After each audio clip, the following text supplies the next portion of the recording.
welcome to BrewTV, your one and only beer and brewing TV show located right here in Perth. Every week we'll be exploring the world of beer and brewing in Western Australia, from the home brewer to the professional breweries and everything else in between. And for you cider drinkers and ginger beer lovers, we'll also include you as well.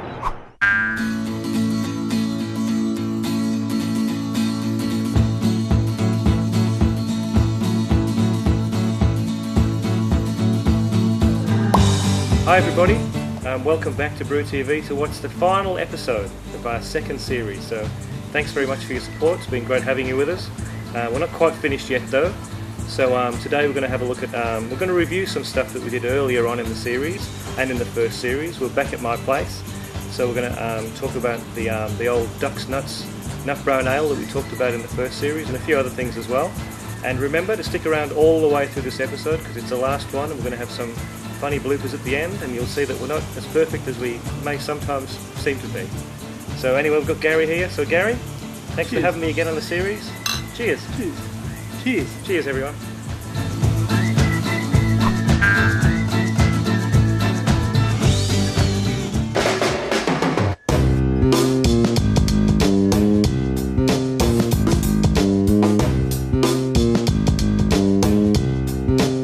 Here at BrewTV, we love seeing people getting into the home brewing side of things. So come on down to Brews R Us, have a look at their range, but why not buy that special person a full kit?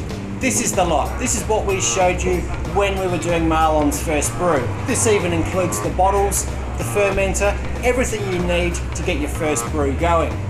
Once you've started to master home brewing and the bottling process, why not have a look at kegs?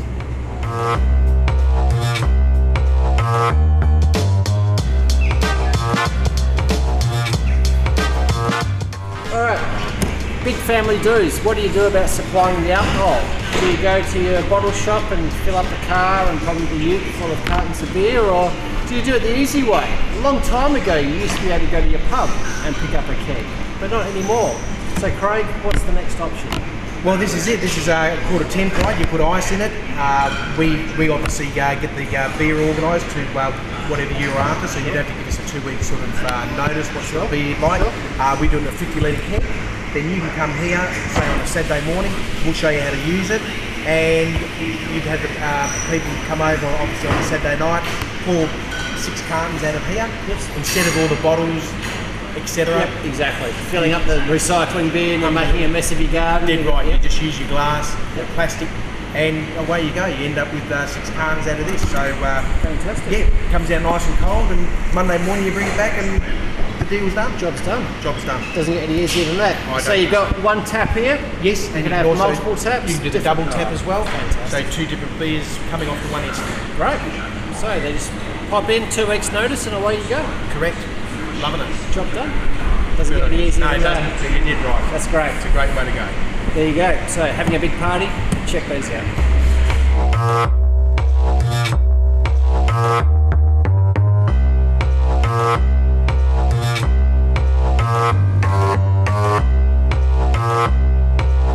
If having a keg system at a party is a fun thing to do, why not go for the absolute ultimate? You can hire the kegerators. Correct.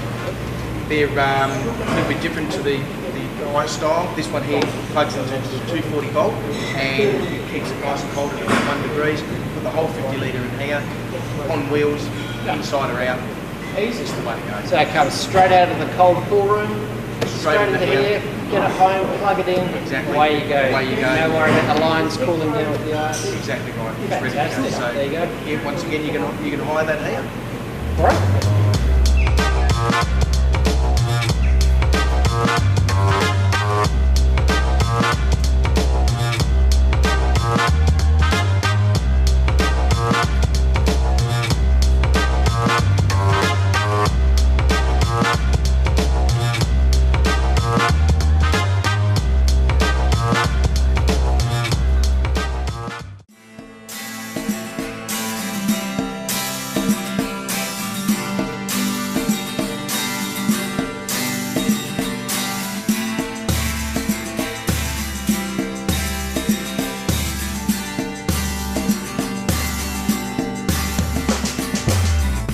John, and welcome to the Life of Brewery.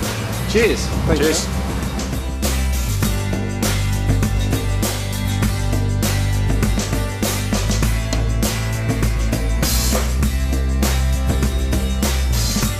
I'll tell you what, there'll be some engineers that would love to get their eyes on some of this equipment.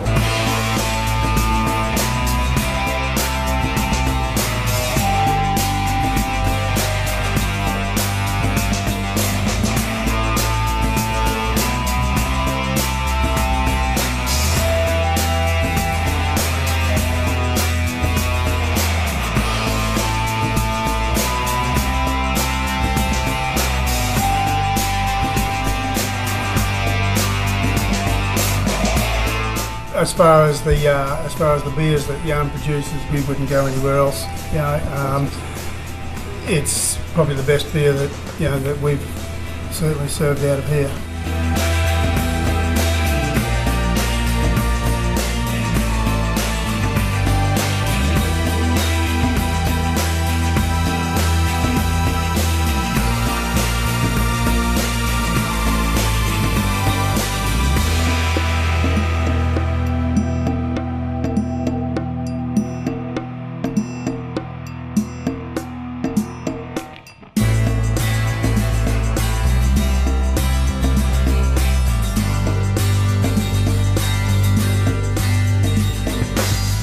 80 to 85% of the customers coming in prefer the European style of the last drop beers.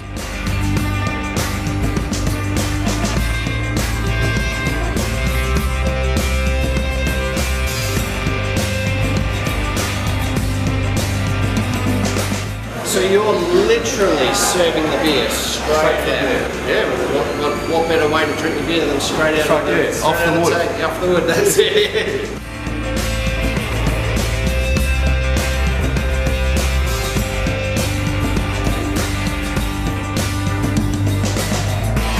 So, if you like your last drop beers, why not take some home with you? These 5 litre party kegs, obviously this one's empty, but 5 litre party kegs, pilsners, wheat beers, and they've got a couple of others. Have a look for them in some of the bottle shops, and where last drop's sold, you can get them down from the Elizabethan pub, and also down here at Canning Vale. Absolutely fantastic, pop them in the fridge, keep them cool, and they'll last a nice session with a couple of mates around a barbecue. So, great gift idea, that one.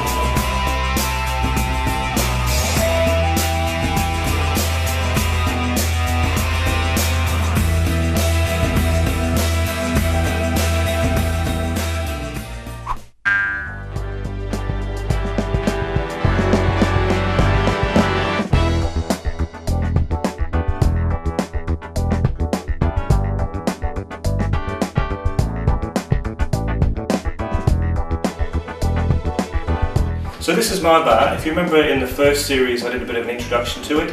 We talked about the fact that I made it out of old second-hand, well, spare floorboards and knocked the thing together myself. But because we did the kegerator show last week, we thought it might be a good idea to look in a little bit more detail at the beer setup that I've got around here. I have a 3-keg kegerator, so I've got 3 kegs of beer in there, and just to keep track on things I have my little blackboard behind me that tells me whatever's on tap from week to week. So we have 3 19, 20 litre kegs of beer. I also keep my CO2 canister that I use to push the beer through the taps in the fridge with them as well. You don't have to do that, but I'm a bit tight on space behind here, so I keep my CO2 gas in the fridge with the beer. Then the kegerator pushes the beer up through my font. This is what we call the font, where the beer is delivered through into my 3 taps.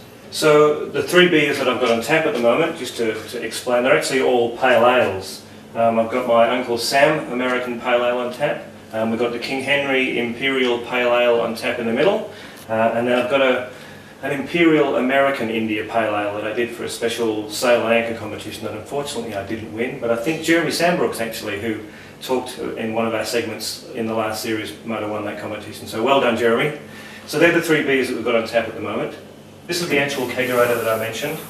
So there are commercial varieties that you can get, this is one of them. You can actually make these things up yourself, and you may have talked about that in the last episode as well. But I chose initially to go with one of the commercial setups and actually designed a bar around it with all the sizing and everything. So we have a look inside. Again, it's all a little bit crammed, but we've got these 3 Cornelius kegs in here. that are the standard kegs that are used for most kegerators. They hold around 19 litres.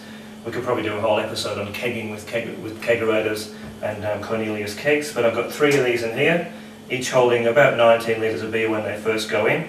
At the back we've got our CO2 cylinder that pushes the gas up into the font and through the taps, and then I have my little gas manifold in here so I can turn the gas on or off to each keg, and I can vary the pressure through a regulator depending on whether I'm gassing that particular beer or just dispensing it for drinking.